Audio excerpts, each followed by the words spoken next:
Well, I guess it's time to talk about how drugs make a better society, right? Cheers.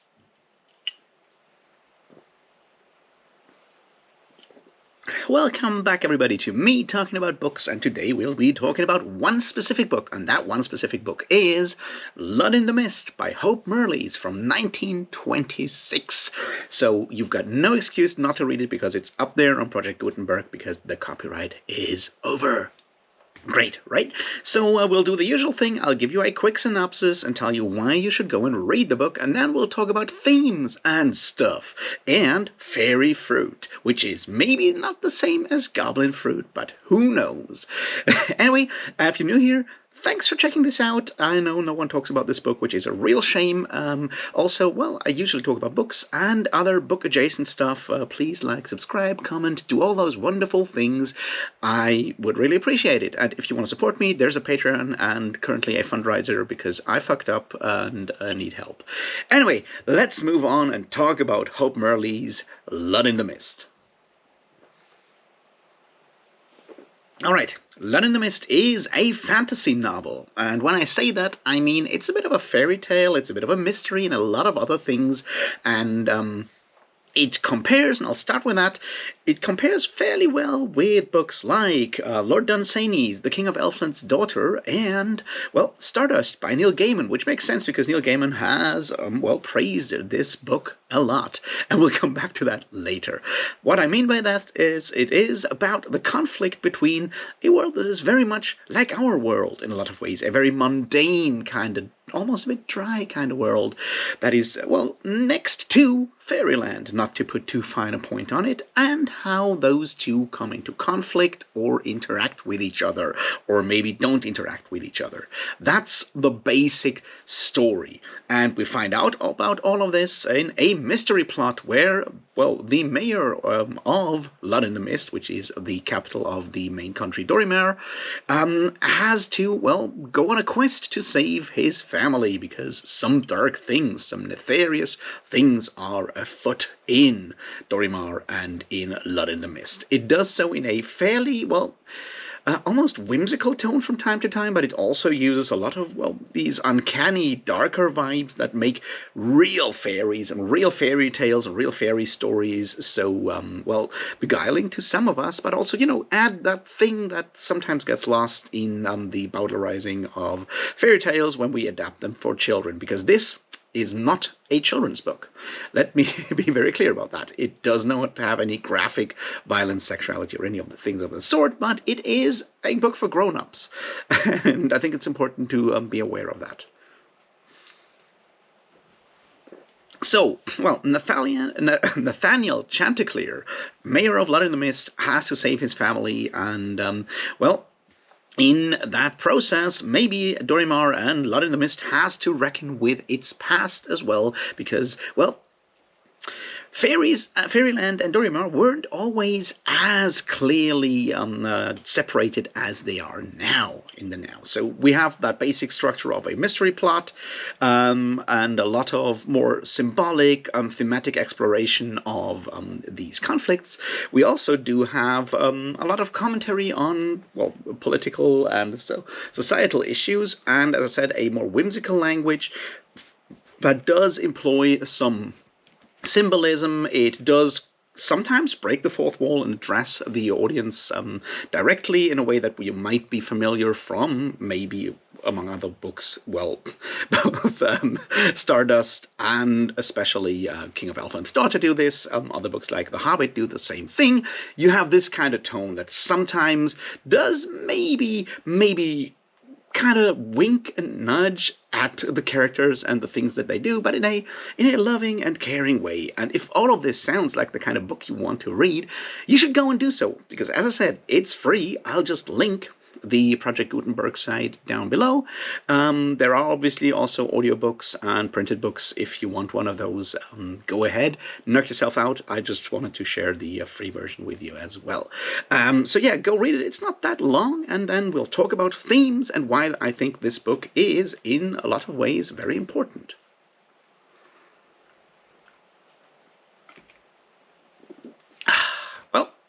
Glad you're back. I hope you enjoyed Lud-In-The-Mist and learned a lot of things. So, Let's look at why this book is so influential and why I think it is so important. And it is influential. It's one of those books that gets quoted by writers and gets looked at by academics that talk about the fantastic in literature. And there's good reasons for that. As I already mentioned, Neil Gaiman has written a foreword for a newer edition of it. And there are certainly elements that you can find very clearly that have probably influenced Stardust in a lot of ways, and other of his more haunting writings, I would say. So why is this book interesting? Well, first of all, it is old. It's from 1926. It has a female author, which is not necessarily a huge thing at the times, and Hope Mirrlees was very much moving in circles that were certainly changing literature at the time. For example, she had at least one, maybe several encounters with Virginia Woolf, for example. She was moving in those parts of English society at the time of her writing this book. So it is, in that regard, an interesting book. It's before the big explosion of fantasy. It doesn't, therefore, not follow the rules or the conventions that were laid down later by both the American pulp school nor the epic fantasy school of Tolkien and companions, and that shows. It is in that way much freer. It is also, because of, well, the circles and the times and so forth, very much a book that does use the powers of fantasy and the fantastic to talk about very real issues, very real societal issues, and so much more. And that's mostly what I will focus on here, because I think that's where the book really shines. Well, it's fairly easy to start talking about the more societal implications of Lud-In-The-Mist, because the whole history of driving out the dukes of Dorimar, which may or may not be fairies, but certainly behaved pretty badly, and then instituting a bourgeois, not to put to find a point, government instead. Well, that's very much what history in the West, or especially in England, and also in France, in a way, did look like. The abandoning of a feudal system and its willfulness, its very much, willfulness of the feudal classes, and replacing it with a more mercantile or industrial or government of the bourgeoisie is very much something that, just how history worked in a lot of ways. And that's how Dorimar and Lud-In-The-Mist changed hands from, the Duke Aubrey to, the mayors and, general city council. So there is that. However, there's another element here that is important to look at, and that is, did something get lost in the way, or how did bourgeois society change over time?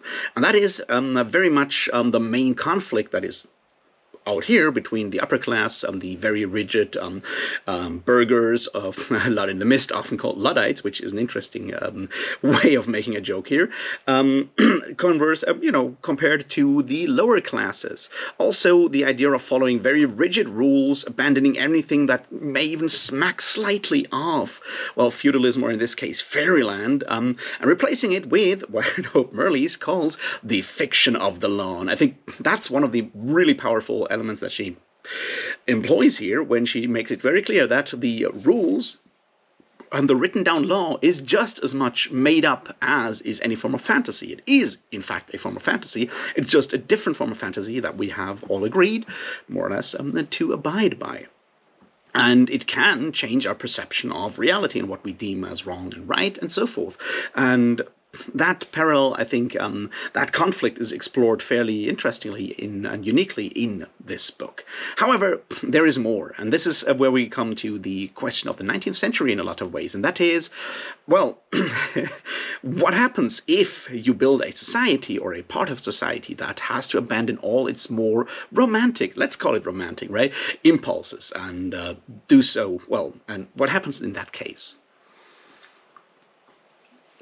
And that is one of the conflicts that we find in the 19th century, with the Romantic movement on the one hand, and following that more realist forms of fiction, of art, of literature, that are deliberately ignoring, or avoiding, or working against the more romantic views of the fantastic, well, almost renaissance of medieval feudalism. What the things we see with the adventures, the whole Arthurian revival on the one hand, what they see with people like George MacDonald and the writings of the Romantic School on the one hand, and well, later realist writers on their side. So that conflict is once again here because we need to talk about fairy fruit.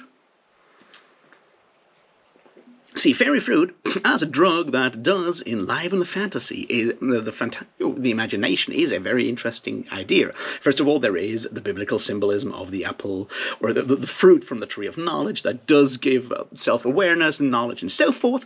And fairy fruit does function in a similar way. It does unlock all these well, impulses, the more animalistic, the more intuitive side, the more emotional side. It does unlock all of these impulses and break down the rigid control that society has imposed on a lot of things, and to have them stored or hidden or pretend hidden in Master Chanticleer's grandfather clock, I think is a very interesting way to look at this, because they are locked up behind the most rigid of things, or the symbol of modernity, which is, well, timekeeping, a mechanical form of timekeeping.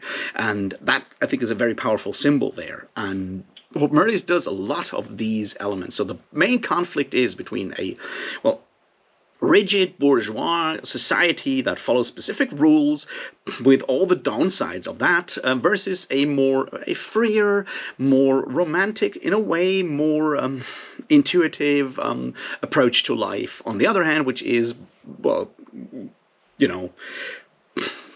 embodied by the fairies in this one. So where does this lead us? Well, on the one hand, the bourgeois society of Lud-In-The-Mist does not actually come across as very, positive in a lot of ways. Well, the upper class seems to have it fairly easy.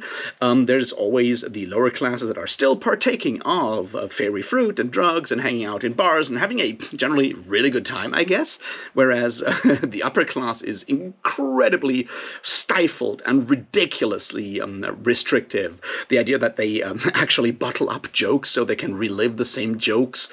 That level of whimsy and ridiculousness that does take away all the, the realization, or that is the result of not being aware of all the hardness and hardship of life. That is very clearly embodied here, or portrayed here. On the other hand, we see how the finishing school that all the girls go to, well, does prepare women in that specific sort of society to a very specific role in society, which is a terrible one. They're seen as, they're prepared to be inferior, submissive to their husbands. They're prepared to look good and be stupid, is basically how it is portrayed here. And yeah, there is a feminist impulse to this. Keep in mind, this is, in a time where general suffrage is on the table and it's at least discussed, but it's far beyond before, writings like Simone de Beauvoir's Second Sex or anything of the sort. But it is certainly an element here, and there's maybe one of the connections to people like Virginia Woolf, even though Hope and Virginia did not actually get along that well.